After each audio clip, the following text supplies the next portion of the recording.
প্রশাসনিক নির্যাতনের বিরুদ্ধে অমানবিক আদেশের চাপে টানা ৪৮ ঘন্টা কাজ করার ফলে ভিএল কর্মীর মৃত্যুর ঘটনাকে কেন্দ্র করে মালদা জেলার অস্থায়ী কর্মচারীদের শোক পালন এবং অবস্থান বিক্ষোভ সমাবেশ মানিকচক ব্লক অফিসের মূল ফটকের সামনে। কয়েকশো কর্মীদের নিয়ে এদিন দীর্ঘক্ষণ ধরে ব্লক অফিস চত্বর বিক্ষোভ প্রদর্শন চলতে থাকে। উপস্থিত সকলেই ভাষা বিক্ষোভের মধ্যে দিয়ে সুর চড়াতে থাকে।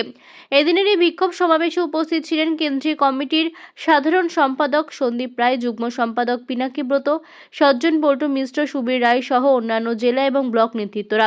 প্রায় কয়েকশো অস্থায়ী কর্মীদের নিয়ে আজকের এই অবস্থান বিক্ষোভের আয়োজন করে মালদার মানিকচক সমষ্টি আধিকারিকের দপ্তরের সামনে।